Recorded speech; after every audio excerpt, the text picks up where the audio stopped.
নবীজি সাল্লাল্লাহু আলাইহি ওয়াসাল্লামের অন্যতম গুরুত্বপূর্ণ সুন্নাহ হলো দাড়ি রাখা। নবীজি সাল্লাল্লাহু আলাইহি ওয়াসাল্লাম নিজে লম্বা দাড়ি রাখতেন এবং সাহাবীদেরও সুস্পষ্টভাবে নির্দেশ দিয়েছেন লম্বা দাড়ি রাখতে, গোঁফ ছোট রাখতে। আব্দুল্লাহ ইবনে ওমর রাদিয়াল্লাহু তাআলা আনহু থেকে বর্ণিত, রাসূল সাল্লাল্লাহু আলাইহি ওয়াসাল্লাম বলেন, তোমরা গোঁফ ছোট করো এবং দাড়ি লম্বা করো। সহিহ বুখারী হাদিস নং 5554। আরেকটি হাদিসে নবীজি সাল্লাল্লাহু আলাইহি ওয়াসাল্লাম বলেছেন, গোঁফ কাটুন ও দাড়ি লম্বা করুন। মুসনাদে আহমদ হাদিস নং 9026।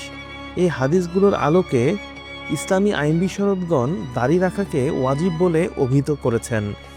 তবে দাড়ি কতটুকু লম্বা রাখা আবশ্যক সে বিষয়ে নবীজি সাল্লাল্লাহু আলাইহি ওয়াসাল্লামের পক্ষ থেকে নির্দিষ্ট কোনো সীমা নির্ধারণ করা হয়নি। অনেক আলেমের মতে যতটুকু বৃদ্ধি পায় ততটুকুই রাখতে হবে, দাড়ি কাটা যাবে না। তবে বেশিরভাগ আলেমের মতে এক মুষ্টির অতিরিক্ত দাড়ি কেটে ফেলা জায়েজ, কারণ কিছু সাহাবী এক মুষ্টির অতিরিক্ত দাড়ি কেটে ফেলতেন বলে বর্ণিত রয়েছে।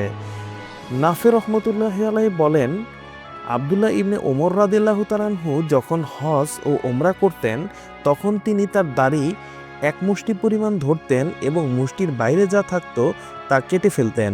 হাদিসটি সহিহ বুখারী হাদিস নং 5892 নং হাদিসে বর্ণিত।